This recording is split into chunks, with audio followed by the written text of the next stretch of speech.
Hello, everybody, and welcome to Family Friday. Yes, so we're having a great conversation today. We're so happy to be with you. Now, last week we were talking about salt, and so I thought we would continue that conversation today in this passage, reading from Matthew chapter 5, verse 13. And it says, "You are the salt of the earth, but the salt loses its saltiness. How can it be made salty again? It's no longer good for anything." Except to be thrown out and trampled underfoot. And so we were talking about what it meant to be a flavor, a preservative. Yeah, a soul preserving or just salty. Or just salty. Salty. And you gave us the whole, you okay there? Yeah, I'm fine. All right. Bang the knee. All right. You talked about, should we stop? Okay. You talk about what it meant to be salty, and you gave it kind of what that was all about. Yes. And so, of course, this brings up the topic of food. One of my favorite topics. I enjoy a great meal. I think what I enjoy the most is a great meal and great company. You have those two combinations, everything is great, right? Combination. And so that's if you have both of those in your life, treasure those moments. That's a beautiful thing.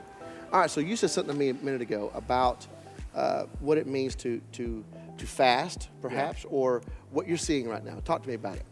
Well, I was looking into fasting today, and the more I was looking at it, we're supposed to be the bread of life.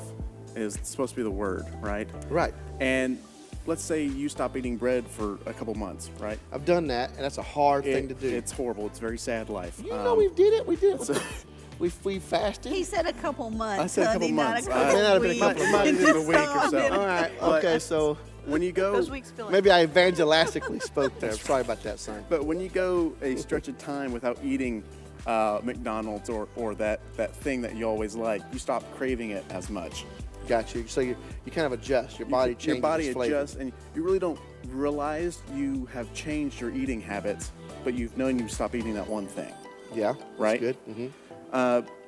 But the word is supposed to be that bread, and we're supposed to have cravings to be able to go back and read it. But Every day. every day. But when you're not reading it every day, you stop losing that craving for it. Oh wow. You stop losing.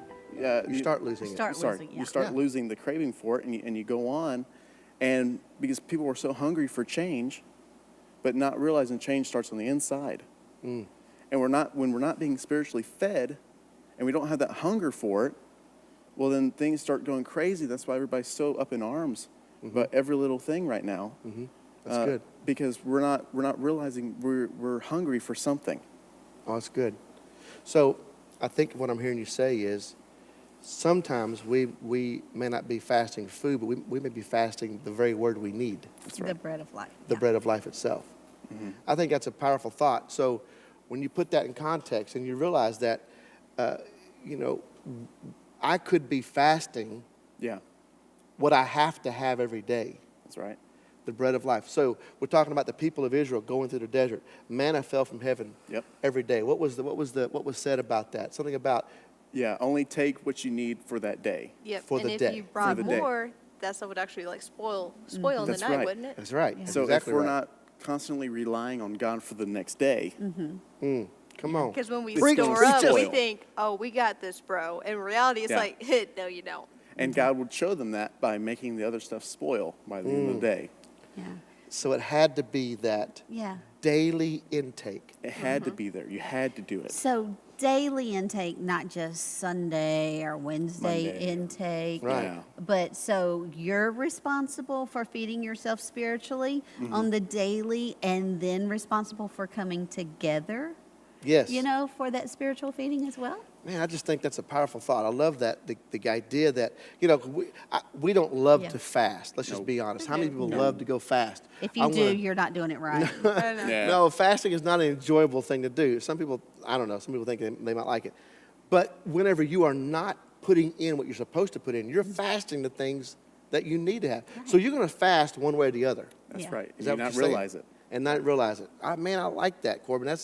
That's a word that can sit in someone's spirit to remind us to take a hold of Yeah. that daily bread. Don't Don't let Sunday's word try to carry you to Friday. That's right. It's not enough. You got to have that. As like literally just eating on Sunday. Yeah. Yeah. Right. I mean, how it's many hard. And then like waiting for like the rest of the week Oh. until Sunday again. Yeah. How It's many tough. times have we heard people, as pastors, we've heard quite a few things, but heard people say, well, I'm just not being fed spiritually. I've heard that before. Yeah. You know, as yeah. in to place onus on someone else, that it's really that person or that church's responsibility or that leader or that husband, even if they're the priest of the home, they're not feeding me.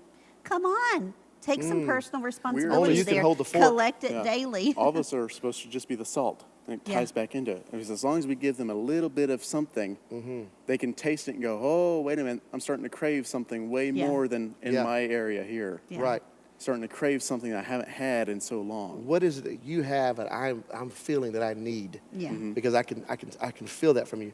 It's when we go out to eat at restaurants, and we do that probably more than we should, but we do it, and we do it because I want to support local restaurants, especially these times. But I know without question, no matter what she orders, she's going to ask for salt, Salt and pepper. no matter what Yeah. it is. You got to make sure it's seasoned just And, right. and because this is a Louisiana girl, so seasonings are a different ball game, right? Yep. So I know she's always going to ask for salt. So it's kind of funny to watch. I'm like, she ain't even tasted it yet. She's already asked for the salt. But then I Yeah, taste impressive. it, then I salt it. So, you know. yeah, sometimes that's the way no. it turns out. Unless it's French fries. French fries always You need need salt. salt True, and French true. salt. Yes. So I think this is a beautiful conversation. You can't be salt if you're fasting the things you're supposed to have. That's right. The Word of God. That bread, that manna that falls from heaven every single day. That what we have to intake, you got to put in. That starts your day right, right? That's the whole plan of this. And so we want to encourage you to do that right now. Now, the next part of the scripture talks about you're the light of the world. Yeah. A town built on a hill cannot be hidden. So not only are we called salt, we're also called light. Light. When people, that can be, I have translated that so many times, so many ways in the past, but for right now, I'm going to say it like this. When people see you, there should be something that draws them to you simply because of what's on the inside of who you are. Exactly. The light of salvation, the light of joy, the light of happiness, the light of Jesus Christ within us should be an attractant to those around us that pulls them in. When they see us, they Yeah. should be happy they came across Well, our yeah, path. there should be a radiance and a luminosity to the bed. Ooh, I got tongue-tied there. You I went for held the on to big so- swing on that one. That's it. But we should, yeah, people should be drawn to that. And we've laughed about this one that, you know, just like your porch light, if you leave it on, Yeah. it will help you and help others, you know, to use their key properly and get in your house. That light will help draw you home. But that light will also attract some bugs. And you have to deal with those things too. Because Yeah. light Good. does that. Yeah. But when we are allowing that light to shine in us, to be that radiant vessel that He's called us to be, that He's trusted us to be. Yeah. You know, you're not only going to help others find their way home, find their way home to Him, their heart safe in His harbor, but it's also going to cast the light that is going to expose some bugs too. But you can help get rid of those things as well. We are in our new house, right? And so the woods behind our house is a very dark Yes. place to Yes. be. And it's really beautiful in many, many ways. But when you see the light come on and you can see out there into those woods, it takes away the what's out there, shadows. what is going on. We have a lawnmower that has lights on it. Yeah. Right? And so I got it on, I drove it the other day and I went on a corner and I could see into the darkness of what was out there. Light has a powerful way of exposing, a powerful way of revealing. And light will almost always bring peace. Yes. It's what's in the dark, what's the unseen, not sure, is way more stress than when you actually get to see the light hit it and go, oh, okay, that wasn't that bad of a situation. You have to tell the story of the other night when you went down to check on the kitty cats that we have now. Oh. And Casper. I'm not a cat person. We know this, but we've seen snakes. Yes.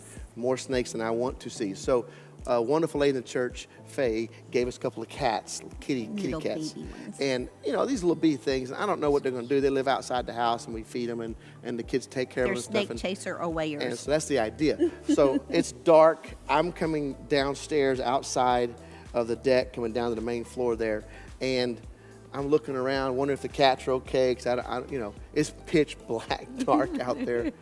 And I hear this sound, ah! And I'm thinking, I just froze. I didn't know what that could be. And I just paused, and I had my flashlight, my phone light.